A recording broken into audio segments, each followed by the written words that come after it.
मनीष सिसोदिया मामले में supreme court ने दखल देने से इनकार कर दिया है। मनीष सिसोदिया ने सुप्रीम कोर्ट में अपनी गिरफ्तारी को चुनौती दी थी, लेकिन सुनवाई के बाद सुप्रीम कोर्ट ने दखल से इनकार किया है और ये कहा है चीफ जस्टिस ने कि ये केस भ्रष्टाचार कानून का है।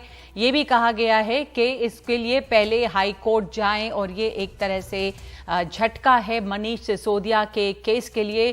सुनवाई के बाद मनीष सिसोदिया मामले में सुप्रीम कोर्ट ने दखल देने से इनकार कर दिया है, तो मनीष सिसोदिया को सुप्रीम कोर्ट से एक बड़ा झटका लगा है, क्योंकि सब उम्मीद इसी पर थी कि इस मामले को अब सुप्रीम कोर्ट में चुनौती दी गई है और कोर्ट ने इस पर सुनवाई का वक्त दिया था। लेकिन अब यह है कि मनीष सिसोदिया की याचिका पर जो सुप्रीम कोर्ट में सुनवाई हुई, उस पर सुप्रीम कोर्ट ने सुनवाई के बाद दखल देने से इनकार कर दिया है। अपनी गिरफ्तारी पर सुप्रीम कोर्ट में याचिका दी थी मनीष सिसोदिया ने। इस याचिका में गिरफ्तारी और सीबीआई जांच के तरीके को चुनौती दी गई थी और इसमें सिसोदिया को अदालत ने 5 दिनों की रिमांड पर भेज दिया है। उन्हें परसों गिरफ्तार किया गया था। सुनवाई के बाद सुप्रीम कोर्ट ने यह कहा है कि मनीष सिसोदिया को पहले हाईकोर्ट जाना चाहिए। अभिषेक मनु सिंघवी वरिष्ठ वकील इस केस की पैरवी कर रहे हैं मनीष सिसोदिया की तरफ से। ट्रायल कोर्ट में जल्द सुनवाई की अपील भी खारिज कर दी गई है, यानी कि अगर वो ट्रायल कोर्ट में जाते हैं तो भी इसके ऊपर जल्द सुनवाई हो और इसको ये तरजीह दी जाए, इस तरह की भी बात नहीं है। हमारे साथ इस वक्त मौजूद हैं शरद शर्मा, हमारे सहयोगी।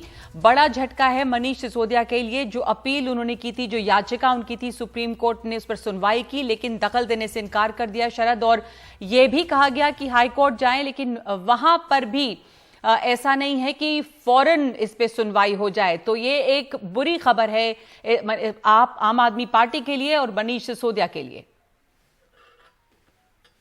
दोहरा झटका लगा है मनीष सिसोदिया को, क्योंकि पहली बात तो सुप्रीम कोर्ट ने सीधा ही दखल देने से मना कर दिया है नकमा, यानी कि कोर्ट इसमें ये कह रहा है कि हम कुछ नहीं करेंगे।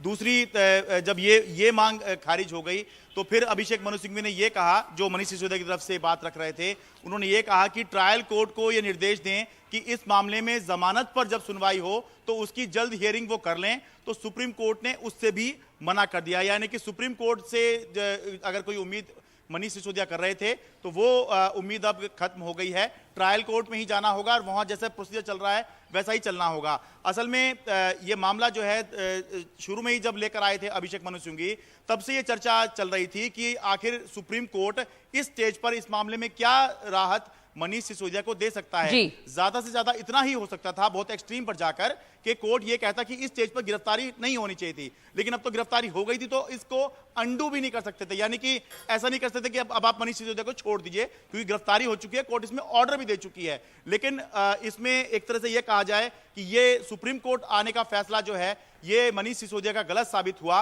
और यहां पर कोर्ट ने बिल्कुल ही दखल देने से इनकार कर दिया है और तो हाईकोर्ट अब ये ने है भी कि कोई निर्देश नहीं दिए हैं जी, कि हाईकोर्ट में जी आशीष भी जुड़ रहे हैं हमारे साथ। कोर्ट ने क्या इस पहलू को समझेंगे आशीष से। कोर्ट ने ये कह दिया है आशीष के हाई कोर्ट जाने के लिए स्वतंत्र हैं मनीष सिसोदिया, तो उनको झटका जरूर है और इसमें ये इनके लिए बुरी खबर है। लेकिन कोर्ट के लिए कोर्ट ने जो ये कहा है वो किस ग्राउंड पर कहा कि इसकी सुनवाई सुप्रीम कोर्ट में नहीं होगी और उन्हें ट्रायल कोर्ट में जाना चाहिए? जी देखिए, मनीष सिसोदिया ने गेम खेला था, एक कानूनी दांवपेच खेला था। अगर ये सफल हो जाता तो उनको बहुत बड़ी राहत मिल जाती। हालांकि राहत की उम्मीदें बहुत कम थी, लेकिन उनके लिए ये ठीक कदम था कि वो यहाँ पर आए थे, क्योंकि इसके अलावा कोई चारा नहीं था। एक लंबी कानूनी प्रक्रिया में दिल्ली सरकार के जो दूसरे मंत्री हैं सत्येंद्र जैन, उनकी तरह मनीष सिसोदिया एक लंबी कानूनी प्रक्रिया में उलझ गए हैं। हम बार बार ये कह रहे हैं क्योंकि ये जो कानूनी प्रक्रिया है ये इतनी लंबी है कि इसमें इतनी आसानी से चीजें नहीं मिलती हैं। आप ट्रायल कोर्ट में जाएंगे, आप हाई कोर्ट में जाएंगे, फिर आप ट्रायल कोर्ट में जाएंगे, फिर आप हाई कोर्ट जाएंगे, फिर हाई कोर्ट के फैसले के बाद सुप्रीम कोर्ट आएंगे। लेकिन सुप्रीम कोर्ट ने तय कर दिया है और कहा है साफ तौर पर कि इस स्टेज पर सीआरपीसी के प्रावधानों में हम दखल नहीं दे सकते। आप चाहें तो हाई कोर्ट जा सकते हैं। ये भी कहा है कि कोई घटना दिल्ली में हुई है इसका मतलब ये नहीं है कि आप सीधे सुप्रीम कोर्ट चले आएंगे। ये एक गलत मिसाल पेश करेगा।